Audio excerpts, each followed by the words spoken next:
আপনারা জানেন কয়েকদিন আগে এই যে পলাশ সাহা এএসপি উনি পারিবারিক জীবনে মানসিক যন্ত্রণা সহ্য করতে না পেরে লোকটা আত্মহত্যা করেছে নিজের অস্ত্র দিয়ে এবং লিখে রেখে গেছে চিরকুটে, আমার মৃত্যুর জন্য কেউ দায়ী না, জীবনের ওপরে বিতৃষ্ণা এসে গেছে, আমার জীবন আর ভালো লাগে না, সাধ্যের বাইরে চলে গেছে কষ্টটা। বিজ্ঞানে কষ্ট মাপ দিয়েছে যে কতটুকু কষ্ট পেলে একজন মানুষ মরে যায়। পৃথিবীতে যত শক্তিশালী পুরুষ আমরা আছি, সর্বোচ্চ 45 ডিগ্রি কষ্ট যদি কাউকে দেওয়া হয়, 45 ইউনিট কষ্ট পেলে লোকটা মরে যাবে। শখে হোক আর কষ্টে হোক, ভেতরে তার আর সহ্য করার মতো কোনো ক্যাপাসিটি 3.5 হাত বডিতে 2 কোটি কোষ আছে, এই কোষগুলো আর ধারণ করতে পারবে না, শেষে মরে যাবে। কিন্তু মেয়েদেরকে এই যে সন্তান জন্ম দেওয়ার সময় যে কষ্টটা তাদের সহ্য করা লাগে, বিজ্ঞান প্রমাণ করেছে এক একটা মায়ের ডেলিভারির সময় কষ্ট সহ্য করা লাগে 57 ইউনিট। পলাশ সাহা মরে গেছে 45 ইউনিটের উপরে কষ্ট পেয়েছিল, শক খেয়েছিল, এই জন্য মরে গেছে। আর পারিবারিক জীবনের এখন সব কিছু বের হচ্ছে।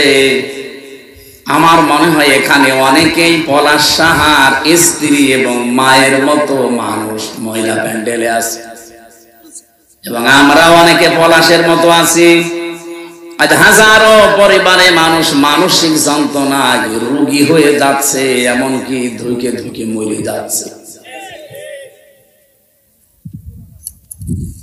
সম্মানিত মা বোনেরা যেখানে এসেছেন বসেছেন, শুধু নামাজ পড়া রোজা রাখা কালো বোরকা পরা আপনাদের ইবাদত না। শাশুড়ি যারা এসেছেন হাতে পায়ে ধরে বলছি, একটু স্যাক্রিফাইস করবেন পুত্রবধূটার জন্য। আপনার পুত্রবধূ যদি ভালো থাকে, আপনার ছেলে ভালো থাকবে।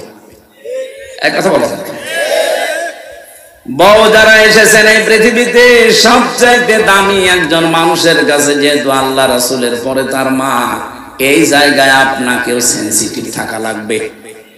কিছু হলে খালি স্বামীর কানে তুলে দেবেন, কিছু হলে স্বামীর কানে তুলে দেবেন। আরে ভাই, সন্তান আমরা যা হই না কেন, পৃথিবীর যত খারাপ ছেলে হোক, দুনিয়ার সব ছেড়ে দেওয়ার মতো মন তার আছে, মার বাবাকে এসে জীবনও ছাড়তে চায় না।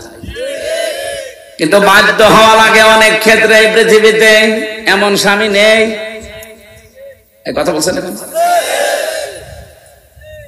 এখানে যারা বসে আছেন মনে করেন আমি নামাজ পড়ি 5 ওয়াক্তের জায়গায় তাহাজ্জুদ মিলে 6 ওয়াক্ত, আমি রোজা রাখি, নফল রোজা মিলে কত রোজা, আমি পর্দায় থাকি, কালো বোরকা পরি, পর পুরুষের সাথে দেখা করি না, আমি জান্নাতে যাব না। মানে কে বলেছে আপনি জান্নাতে যাবেন? পারিবারিক জীবনে আপনি পুত্রবধূর উপর অত্যাচার করে আপনি অলরেডি জালিম হয়ে গেছেন। এরকম শাশুড়ি নেই? ছেলে যদি বৌমাকে একটু বেশি কেয়ার করে, একটু খেয়ালে রাখে, একটু ভালোবাসা বেশি দেয়, অনেক মা আছে সহ্য করতে পারে না, উল্টা পাল্টা কথা ছড়ায় যে আমার এই ছেলেটা বৌমা দখল করে নিয়েছে। ও মা, আপনার তো সেজদায় পড়ে থাকার কথা যে আপনার ছেলেটা অন্তত আপনার বৌমা নিয়ে ব্যস্ত আছে, অন্য কোনো মহিলার সাথে লাইন করে না, বলেন? আর আপনি উল্টা পাল্টা কথা ছড়ান। মেয়েদের এই ছোট মনের কারণে আমার মনে হয়, আমি যতটুকু এই 3-4 দিন ধরে দেখছি, এই মেয়েদের ছোট মনের কারণে পলাশ সাহা মরে গেছে। আপনি চিন্তা করতে পারেন, একজন বিসিএস ক্যাডার, এএসপির মর্যাদা আছে বাংলাদেশে, তার কোন জিনিসের অভাব আছে আপনি বলেন? শুধু চোখ বন্ধ করলে প্রতিদিন 10-20 লাখ টাকা সে উপায় করতে পারে, শুধু চোখ বন্ধ করে রাখলে। এরকম একটা জায়গায় সে পৌঁছিয়েছে অলরেডি। একটা জেলার এসপির পরের দায়িত্বে তার, অথচ সে লোকটা নিজের অস্ত্র মাথায় লাগিয়ে নিজে বিদায় নিয়ে চলে যাওয়ার আগে লিখে গেল, আমার মৃত্যুর জন্য কেউ দায়ী না। এখন সব বের হচ্ছে দায়ী কে। আমি আশা করব মেয়েদের যে হিংস দিয়েছি এত কষ্ট সহ্য হয় আপনাদের, তো পারিবারিক জীবনে এই ছোট মনের কারণে হাজারো স্বামী, হাজারো সন্তান আজ আমরা মানসিক রোগী হয়ে যাচ্ছি। এখানে মানসিক রোগী নেই বলেন? একবার আসছিলাম রাঙ্গামাটি জেলা থেকে, কমিটির লোক আমারে বলছে, হুজুর রাতের বেলা যখন আসেন সকালে আপনাকে আমরা বৃদ্ধাশ্রম দেখাবো। নিয়ে গেল, যে দেখি কলেজের এক অধ্যাপক, বিসিএস ক্যাডার, ওর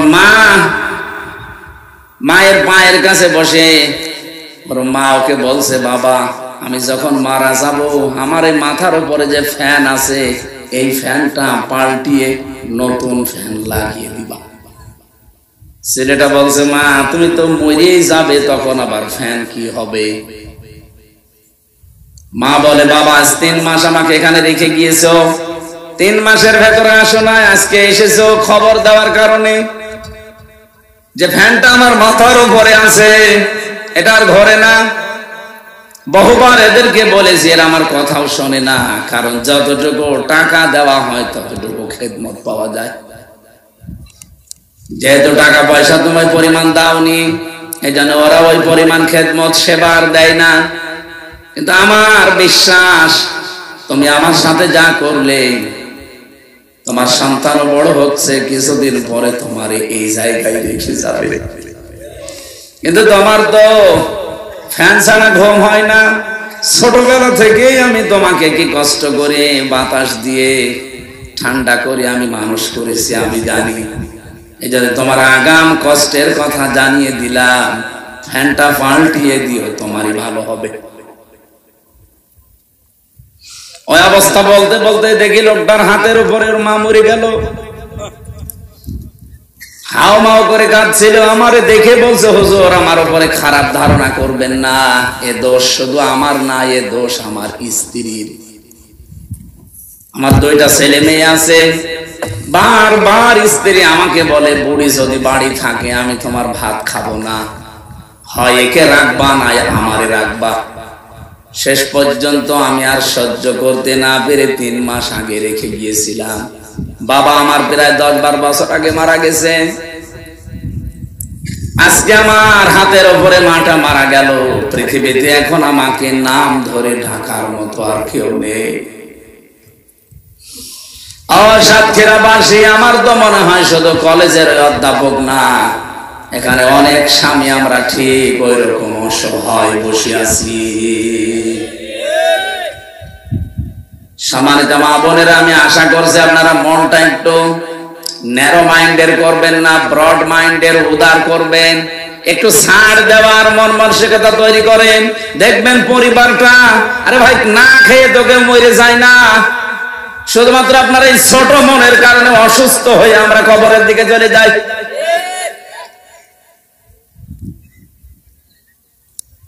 আমি কষ্টের বর্ণনা দিতে গিয়ে পর্যন্ত এসেছিলাম মেয়েদের যে কষ্টটা, যদিও দায়িত্বটা বাবার, পৃথিবীতে দুধ খাওয়ানোর দায়িত্ব মায়ের না, মা দায়িত্বটা পালন করে দিচ্ছে, এজন্য তাকে ধন্যবাদ দেবেন, শুকরিয়া জানাবেন। যেহেতু আমাদেরকে আল্লাহ ওই জিনিসপত্র দেয়নি, এই জন্য সন্তানের দুধ খাওয়ানোর দায়িত্ব মায়ের। যদি আমাদের এটা দিত, আমাদেরই পান করানো লাগতো, কারণ লিমান আরো এটা মোজাক্কার শব্দ। সাতক্ষীরাবাসী, এবার আসেন যে কথা বলতে চাই, মায়ের এই কষ্টের পরে 3 নম্বরে দুনিয়াতে কমপক্ষে দুধ খাওয়ানো লাগে 2 বছর। পেটে নেওয়া, ডেলিভারির কষ্ট, দুধ খাওয়ানো, তামাম দুনিয়ায় এত কষ্ট কোন পুরুষ মানুষ আজ পর্যন্ত করে নাই, করেছে? তার জায়গাটা আমার আল্লাহ আলাদা করে দিলেন 2 জনের। মায়ের জায়গা আলাদা, বাবার জায়গা আলাদা। মায়ের মর্যাদা 3 গুণ আমার আল্লাহ বাড়িয়ে দিয়েছেন কোরআনে কারিমে সূরা কফের 15 নম্বর আয়াতে।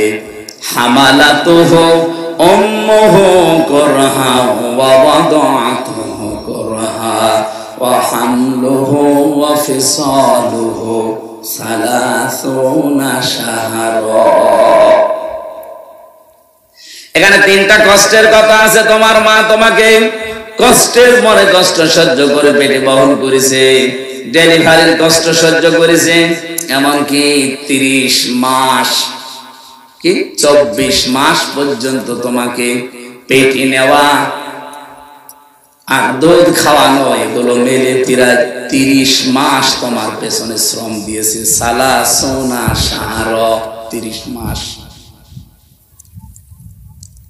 আমি যে কথা এখান থেকে আপনাদেরকে শিক্ষা দিতে চাই, এটা যেহেতু রেকর্ড হচ্ছে সারা বাংলাদেশে কালকে যাবে। জায়গা যেহেতু আলাদা, ক্ষেত্রটা আল্লাহ আলাদা করে দিয়েছেন, এই জন্য দায়িত্ব আমাদের আলাদা আলাদা।